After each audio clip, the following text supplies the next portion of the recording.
नमस्कार, आप सभी का स्वागत है हमारे खास कार्यक्रम मसला में। मैं हूं आपके साथ अंकिता पाल। तो शुरुआत करते हैं। आपको बता दें कि हरियाणा, दिल्ली, एनसीआर और पंजाब में लगातार आसपास के इलाकों में हवा खराब बनी हुई है। बढ़ते वायु प्रदूषण को लेकर सुप्रीम कोर्ट ने राज्यों को फटकार भी लगाई है। सुप्रीम कोर्ट में वायु प्रदूषण मामले की अगली सुनवाई 5 दिसंबर को होने वाली है। आपको बता दें कि पराली मामले में सुप्रीम कोर्ट की टिप्पणी पर हरियाणा के सीएम मनोहर लाल ने अपनी प्रतिक्रिया भी दी है। सीएम मनोहर लाल ने कहा कि हरियाणा में हम किसानों को हर तरह की मदद दे रहे हैं ताकि वे पराली ना जलाएं, और उन्होंने इसे बंद भी कर दिया है। सीएम ने कहा कि मैं हरियाणा के किसानों को धन्यवाद देता हूं कि उन्होंने पराली जलाना बंद कर दिया है। साथ ही सीएम मनोहर लाल ने कहा कि धान ना उगाने की हमारी अपील पर किसानों ने अमल किया है।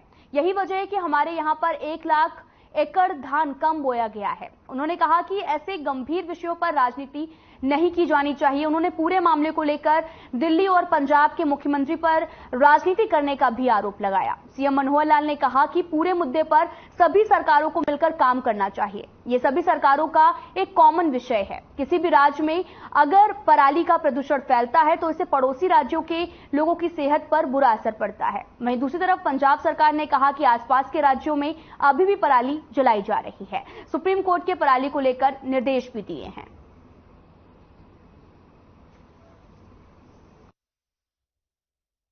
देखिए, स्टबल बर्निंग अपने आप में वैसे तो प्रदूषण के नाते से इसका विचार करें बहुत ही एक गंभीर मामला है, और इसमें जैसा सुप्रीम कोर्ट ने एक प्रकार से अपनी जो टिप्पणी की है और खास करके पंजाब सरकार के खिलाफ जो बात कही गई है, उसमें एक बात तो ये स्पष्ट होती है कि पंजाब सरकार इसके ऊपर जितना ध्यान देना चाहिए और जिस प्रकार के मेजर्स उनको अडॉप्ट करने चाहिए वो नहीं कर रहे हैं। उन्होंने साथ में ये भी कहा है कि हरियाणा से सीखना चाहिए। आखिर हरियाणा में हम लोग हर प्रकार की सहायता किसानों को कर रहे हैं, उनको इम्प्लीमेंट्स दे रहे हैं, उनको कैश सहायता भी दे रहे हैं ताकि वो पराली न जलाएं, और हरियाणा किसान नहीं जला रहा है। मैं हरियाणा के किसानों का बहुत बहुत धन्यवाद भी प्रकट करता हूं।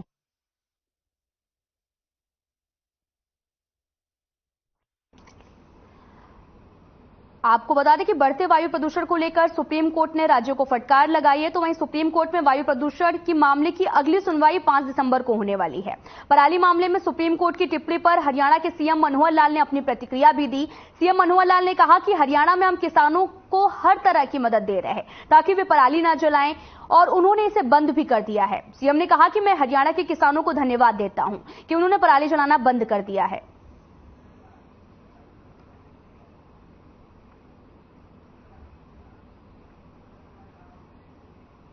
इसी मसले पर बात करने के लिए हमारे साथ मेहमान भी जुड़ चुके हैं। आपको बता दें कि बीजेपी के प्रवक्ता बिजेंद्र मेहंदा हैं और साथ ही किसान नेता स्वामी इंद्र और प्रवक्ता कांग्रेस के रमन सिंह और प्रवक्ता इनेलो के कृष्ण कुटेल हैं। आपका बहुत बहुत स्वागत है हमारे खास कार्यक्रम में। तो पहला क्वेश्चन मैं लेना चाहूंगी कि लगातार वायु प्रदूषण जो है वो बढ़ता जा रहा है, तो वहीं सुप्रीम कोर्ट ने भी अब साफ कर दिया है कि हरियाणा में पराली काफी कम जलाई जा रही है। तो पहला क्वेश्चन जो मेरा है वो ब्रजेंद्र मेहरा जी से है। तो अब तो सुप्रीम कोर्ट का बयान भी आ गया, सुप्रीम कोर्ट ने भी कह दिया है कि अब पराली बहुत कम जलाई जा रही है हरियाणा में। देखिए अनामिका जी, अंकिता जी सबसे पहले माननीय सर्वोच्च न्यायालय ने जिस तरह से भारतीय जनता पार्टी की हरियाणा सरकार की तारीफ की है कि पंजाब को पराली प्रबंधन के मामले में हरियाणा सरकार से सीखना चाहिए, और जिस तरह से हरियाणा सरकार ने प्रयास किया है और यही प्रयास का आज परिणाम है कि हरियाणा प्रदेश के अंदर लगभग 1 लाख एकड़ जमीन ऐसी है जहां पहले धान की खेती होती थी, वहां आज जो दाल है या अन्य कम पानी वाली फसलें हैं उनकी आज पैदा होनी शुरू हुई है। क्योंकि हरियाणा सरकार ने मेरा पानी मेरी विरासत योजना के तहत धान के स्थान पर कोई और फसल लगाने पे 7,000 रुपए प्रति एकड़ जो प्रोत्साहन राशि हमने देना शुरू किया, ये उसका परिणाम है। दूसरा, हरियाणा प्रदेश के अंदर इसलिए भी पराली कम जलाई जाती है अंकिता जी, क्योंकि हरियाणा प्रदेश के अंदर शुरू से परमल धान जिसकी पराली ज्यादा जलाई जाती है पंजाब में, जो परमल बोया जाता है, हमारे यहाँ हरियाणा प्रदेश के अंदर बासमती धान ज्यादा बोया जाता है। और बासमती की जो किस्म है, चाहे वो 1509 है, चाहे वो 1121 है, चाहे वो 1718 है, ये जो बासमती किस्म की जो धान की किस्म है, इनको हमारे हरियाणा में बोया जाता है, जिसके चारे को पशु चारे के रूप में पराली को पशु चारे के रूप में पशु खाते हैं। तो हरियाणा प्रदेश के अंदर जिस तरह से हमने काम किया, इसके साथ साथ जो हरियाणा प्रदेश के अंदर हमने जो काम किया उसका परिणाम साफ तौर पे आज माननीय सर्वोच्च न्यायालय की जो टिप्पणी हुई है उसमें दिखाई दिया है। इसके साथ साथ आईसीआर के जो आंकड़े हैं और नासा का जो रिकॉर्ड कहता है वो भी बताता है कि पंजाब के अंदर किस तरह से भयंकर रूप से पराली जलाने का काम हुआ है। और माननीय सर्वोच्च न्यायालय के जो जस्टिस हैं, जस्टिस कौल जी, उन्होंने खुद कहा कि पंजाब के जो आंकड़े हैं उनको हम नहीं मानते, क्योंकि मैं खुद अमृतसर से निकल रहा था तो जज साहब ने कहा तो मैंने देखा कि चारों तरफ वहां पराली जली हुई थी। तो पंजाब सरकार को उन्होंने फटकार लगाई है, दिल्ली सरकार को फटकार लगाई है, हरियाणा सरकार की नीतियों को उन्होंने सराहने का काम किया। और आज दिल्ली में, पंजाब में इतना पॉल्यूशन है मैडम कि वहां पे तोता भी उड़ के अगर पहुंच जाता है तो वास्तव में वापस जब आता है तो कौवा बन के आता है, इतना काला हो जाता है, इतना भयंकर प्रदूषण वहां पे है। और इसके साथ साथ केजरीवाल जी की नीति हमेशा एक ही रही है कि कभी भी कोई भी कमी होती है, कोई भी बहाना उनको बनाना होता है तो हरियाणा पे दोष डाल देते हैं। दिल्ली के अंदर ऑक्सीजन की कमी थी तो हरियाणा जिम्मेदार, दिल्ली में पानी की कमी होती है तो हरियाणा जिम्मेदार, आज प्रदूषण ज्यादा है, पहले कहते थे पंजाब और हरियाणा दोनों जिम्मेदार हैं, अब क्योंकि पंजाब में आपकी सरकार है और सबसे ज्यादा प्रदूषण वहां होता है तो वहां का नाम ना लेके वो कहते हैं हरियाणा इसके लिए जिम्मेदार है। केजरीवाल सरकार की खुद की नाकामी है, उस नाकामी के कारण ये हर मोर्चे पर फेल हुए हैं, चाहे कोई भी विषय हो। हरियाणा सरकार ने फसल अवशेष के प्रबंधन हेतु विशेष प्रबंधन किए हैं, हर किसान को हमने पराली प्रबंधन के लिए मशीनें प्रोवाइड कराई है, हमने प्रोत्साहन राशि दी है, 6,775 हमने कस्टमर हायरिंग सेंटर जो जागरूकता फैलाने का काम करते हैं, किसानों के पास फोन करके उनकी स्थापना करने का काम किया है। और दिल्ली में तो उद्योग धंधे नहीं है, फिर भी वहां पे इतना प्रदूषण है। हरियाणा प्रदेश जी आपके पास दोबारा से आएंगे। स्वामी इंद्र जी, आप कुछ कहना चाह रहे हैं? अगर बात की जाए पराली की, तो पराली के जो मामले हैं वो काफी कम आ रहे हैं, तो और लगातार प्रदूषण भी बढ़ता जा रहा है, इस पर आपका क्या कहना है? देखिए, आज हरियाणा नहीं पूरे देश के अंदर वायु प्रदूषण को लेकर जी पूरा भारतीय समाज चिंतित है। और ऐसे अंदर सुप्रीम कोर्ट द्वारा आज हरियाणा सरकार को ये कहा गया है कि किसानों के ऊपर कब तक आप चिट्टा फोड़ेंगे, ये बात ठीक नहीं है। 9 वर्ष लगातार यही सरकार है जो किसानों के पराली कारण जो है धुआं उठता है, पराली कारण जो है हवा खराब होती है। 50% हिस्सेदारी उद्योग धंधों की है, 15 से 20% हिस्सेदारी जो है ट्रांसपोर्ट की है, 8% तो रेलवे के चूल्हे से निकलने वाले धुएं से पोल्यूशन फैलता है। मात्र 5% के किसान को इस प्रकार से पूरे भारत में बदनाम करने का जो केंद्र सरकार ने काम किया, आज सत्य सामने आ गया है कि किसानों का पराली के द्वारा इस देश में इतना बड़ा पोल्यूशन नहीं है जितना पोल्यूशन अन्य उद्योग धंधों द्वारा हो रहा है। हम ये मानते हैं कि किसान हमारे साथी जो आग लगाते हैं उससे पोल्यूशन बढ़ता है, और हम भी अपने किसान साथियों कहते हैं कि आप पराली को मत आग लगाएं। पर इसमें सबसे बड़ा दोषी कौन है? आज पोर्टल के ऊपर आप जाएं, किसान को जो पराली प्रबंधन के लिए जो कृषि यंत्र लिए जाते हैं वो मात्र सीजन में ही उपलब्ध होते हैं पोर्टल पर, वो भी मात्र पे नहीं मिलते। क्या सरकारें 24 घंटे 24x7 के फार्मूले को लागू कर किसानों को पराली प्रबंधन का जो कृषि यंत्र है वो देने का काम नहीं कर सकती है।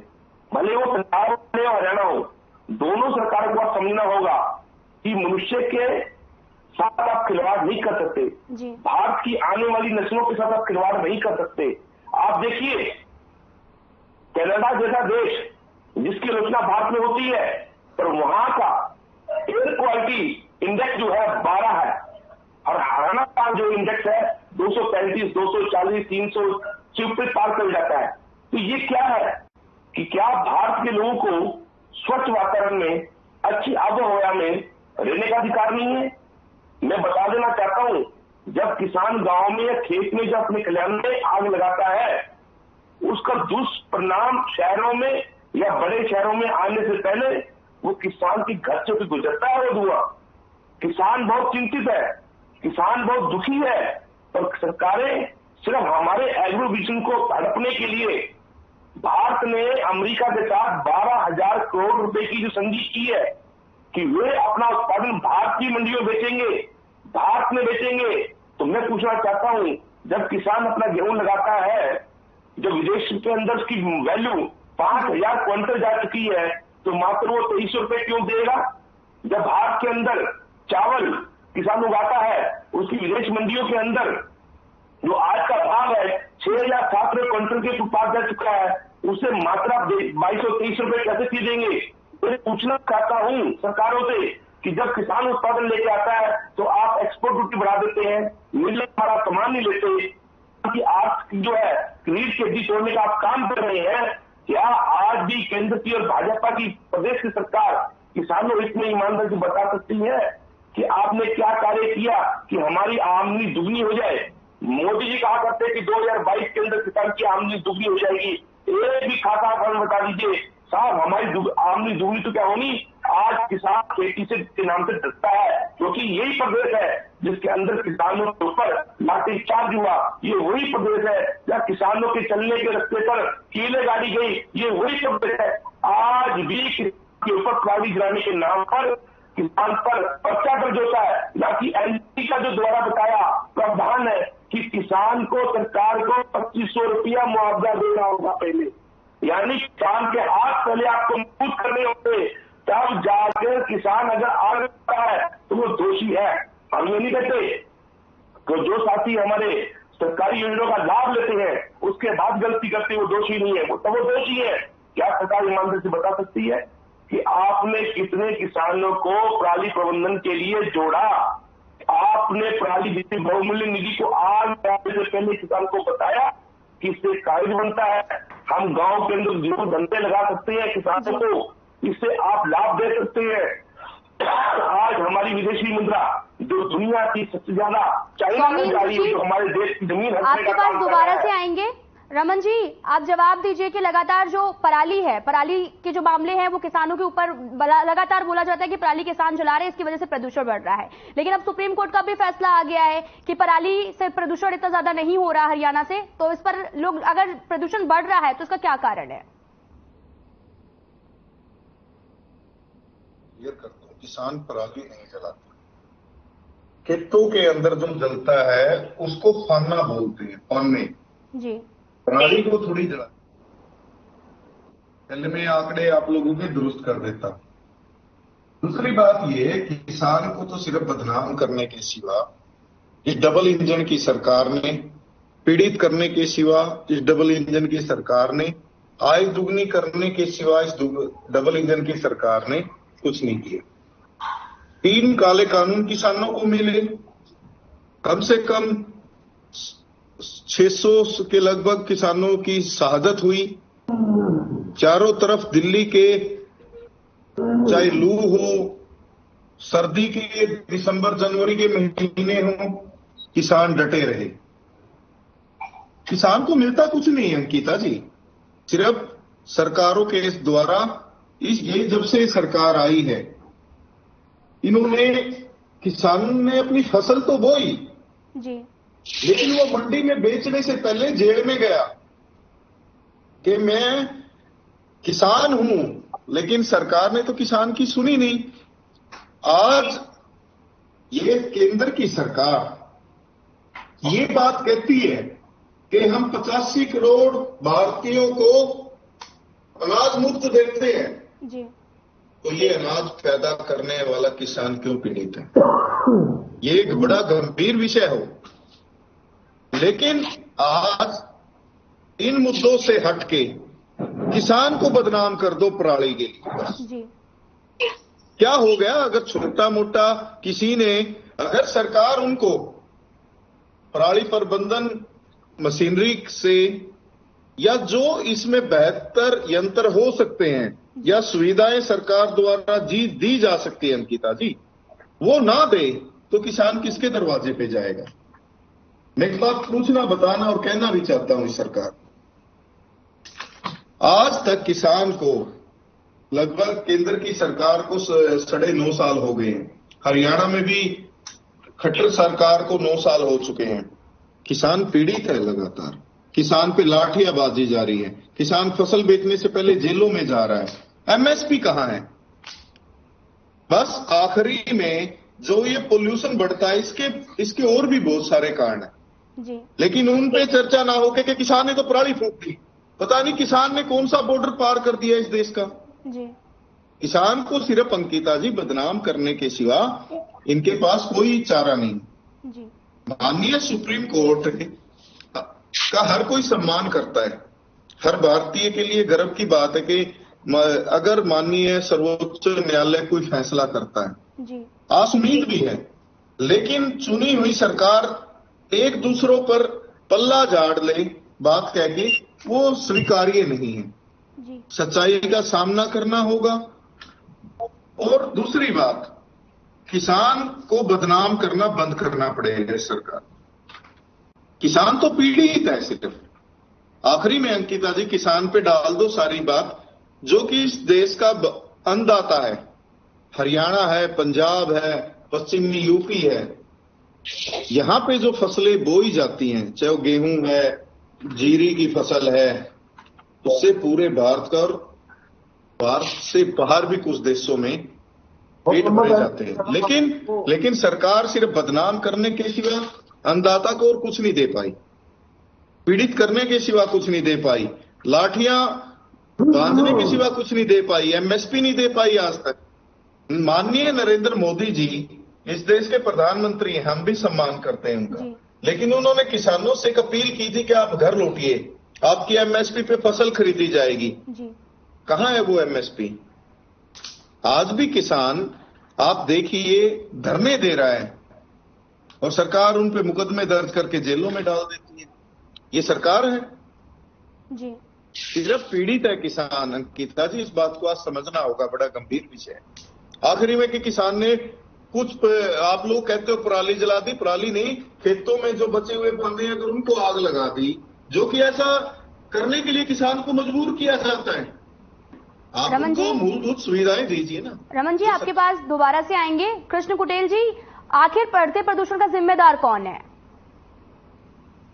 अंकिता जी, आज प्रदूषण बड़ा पैमाने पे है, जिससे कि जनता जो है कि वो दुखी है और केंद्र और प्रदेश के अंदर जो है कि भाजपा की सरकार है, इसका दोषी जो है कि वो सरकार है जी। और जैसा कि अभी हमारे किसान नेता जी भी यहाँ पर बैठे, कांग्रेस के प्रवक्ता भी बैठे हैं और सत्ता पक्ष के प्रवक्ता भी हमारे बीच में है जी। लेकिन मैं एक बात कहना चाहूंगा अपने सत्ता पक्ष के प्रवक्ता महोदय जी से कि फिर ये समस्या क्यों है? भी आज मुख्यमंत्री जो है कि आज किसानों को शाबाशी देने का काम कर रहा है कि हमारे हरियाणा के अंदर जो है कि वो प्रदूषण पराली से नहीं है। भी पराली से नहीं है तो फिर ये प्रदूषण कहाँ से आ गया जी।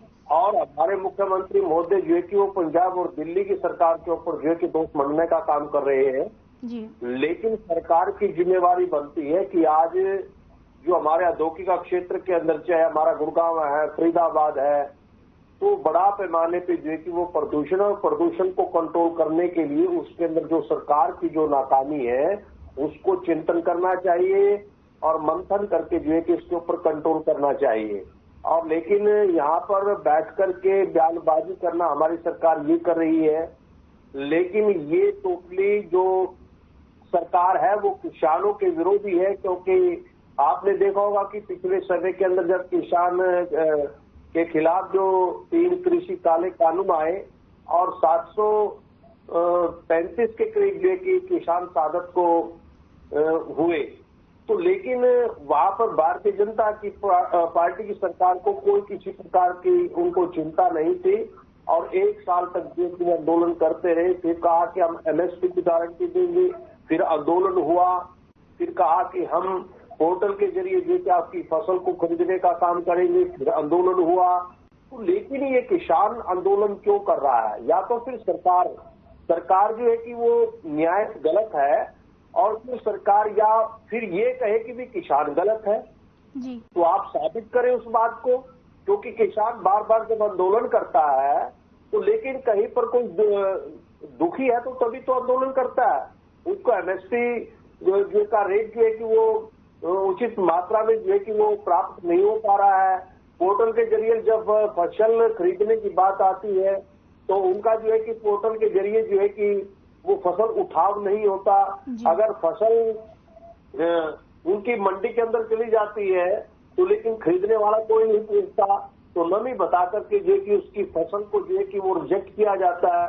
ये तमाम समस्याएं जो है कि आज किसान जो है कि वो झेल रहा है। ये किसान के नहीं है, आज पूरा जो है कि चाहे वो मजदूर है, चाहे वो व्यापारी है, चाहे उद्योगपति है, चाहे आम व्यक्ति है, आज इस सरकार से जो है कि वो दुखी है, क्योंकि इन्होंने जनता को दुखी करने का काम किया। चाहे बेरोजगारी का मामला हो, चाहे शिक्षा के क्षेत्र के अंदर हो, चाहे महिलाओं का उत्पीड़न की बात हो, युवाओं पर लाठी बरसाने का काम हो, चाहे धान घोटाला हो, शराब घोटाला हो, रजिस्ट्री घोटाला हो, फर्जी आईडी घोटाला हो, चाहे जो है कि इनका नगर निगम घोटाला हो, लेकिन आज तमाम बातें जो है कि वो जनता के बीच में है। और ये ऐसे ऐसे मुद्दे बीच में लेकर के आते हैं जिसको जनता को भटकाने का काम करते हैं, उनको जो है कि पलटने का काम करते हैं। लेकिन जनता जो है कि सब जानती है कि आज बेरोजगारी बड़ा पैमाने पे है, बुढ़ापा पेंशन की जो है कि समस्या, ओपीएस की समस्या, छात्रों की समस्या, और दूसरा जो है कि यहाँ पर महिलाओं की समस्या, आंगनबाड़ी वर्कर की समस्या, किसान की समस्या, मजदूर की समस्या, व्यापारी की समस्या, उद्योगपति की समस्या, और शिक्षा के क्षेत्र के अंदर ऐसी नीति ये लोग लेकर के आए हैं। बच्चा सरकारी स्कूल में पढ़ेगा तो फीस देनी होगी, प्राइवेट में पढ़ेगा तो उसको फीस नहीं देनी होगी। इनकी नीति है कि आने वाले समय के अंदर जो है कि सरकारी स्कूलों को जो है कि बंद किया जाए, करोड़ों की प्रॉपर्टी जो है कि अडानी अंबानी जैसे लोगों के हाथ में सौंप करके जो है कि वो जनता को जो है कि वो दलने का काम। शिक्षा के ऊपर भी जो है कि इनका कुठाराघात है। और दूसरा, ऐसी ऐसी नीतियां ये लेकर के आते हैं। अभी इन्होंने एक शिक्षा के क्षेत्र के अंदर एक नीति ऐसी लेकर के आए हैं कि सर्कल के अंदर जो है कि स्कूलों को बांट दिया है। अगर जो टीचर जो है कि उस स्कूल के अंदर नहीं आएगा, एब्सेंट रहेगा, तो दूसरे स्कूल से वहां पर जो है कि उसको पढ़ाने का काम करेगा। और 19 विभाग टीचरों को दिए हैं, यानी ये अध्यापकों को जो है कि बदनाम करना चाहते हैं। दूसरा, अंकिता जी जनता के बीच में ये मैसेज देना चाहते हैं कि टीचर जो है कि वो पढ़ाने का काम नहीं करते हैं, और इस प्रकार से जो है कि फिर इस तरीके से जो है कि ये स्कूलों को बेच करके जो है कि दिवाली। कृष्ण कुटेल जी, आपके पास दोबारा से आएंगे। विजेंद्र नेहरा जी, लगातार वायु प्रदूषण बढ़ता जा रहा है, तो सरकार ने क्या कुछ व्यवस्था की हुई है? देखिए अंकिता जी, आज प्रदूषण के विषय पर डिबेट है जी, और क्योंकि खुद माननीय सर्वोच्च न्यायालय ने भारतीय जनता पार्टी की हरियाणा सरकार की तारीफ की है जी, तो इसलिए जो विपक्ष के हमारे साथी हैं उनको वो तारीफ पच नहीं रही है। उनको तो खुश होना चाहिए कि माननीय सर्वोच्च न्यायालय ने पंजाब जैसे बड़े प्रदेश को अगर ये कहा है कि पराली प्रबंधन में हरियाणा से सीख लेनी चाहिए, तो इन सभी साथियों को तारीफ करनी चाहिए थी हरियाणा सरकार की। कितना बेहतरीन काम हरियाणा सरकार कर रही है। जहां तक किसानों का विषय है, मैं अपने साथियों को बताना चाहूंगा कि हरियाणा प्रदेश के अंदर 90% किसान की फसल को एमएसपी पे खरीदने का काम हरियाणा सरकार करती है। 72 घंटे के अंदर जो किसान की फसल खरीद की है उसकी डायरेक्ट पेमेंट किसान के अकाउंट में हम भेजने का काम करते हैं। अगर किसान परेशान है, दिक्कत है, कोई भी किसी भी तरह का सस्ता लोन उसको प्रोवाइड करते हैं। किसान के घर में, खेत में बिजली देने का काम करते हैं। आज हरियाणा प्रदेश के 6200 गाँव में से आज 5700 गाँव के अंदर 24 घंटे बिजली हरियाणा सरकार ने देने का काम किया है। आज किसान को 6000 रुपए प्रतिवर्ष पीएम किसान सम्मान निधि के तौर पर देने का काम हरियाणा सरकार ने, भारत सरकार ने शुरू किया है। आज हरियाणा प्रदेश के अंदर, देश के अंदर जो रबी की फसलें हैं उनकी एमएसपी माननीय प्रधानमंत्री नरेंद्र मोदी जी ने 100 रुपए से 400 रुपए तक बढ़ाने का काम किया है। 2014 के अंदर जिस बाजरे का रेट 1000 रुपए था, आज वो 2400-2500 रुपए तक हरियाणा प्रदेश के अंदर बाजरा। समय का अभाव है। विजेंद्र नेहरा जी, आपका बहुत बहुत धन्यवाद। कृष्ण कुटेल जी, रमन जी और सौम्य इंद्र जी, आपका बहुत बहुत धन्यवाद हमारे साथ जुड़ने के लिए। लगातार पॉल्यूशन बढ़ता जा रहा है, तो हालांकि हरियाणा सरकार को सुप्रीम कोर्ट ने बताया हुआ है कि प्रदूषण जो है वो पंजाब की वजह से हो रहा है। फिलहाल इस खास कार्यक्रम में इतना ही। नमस्कार।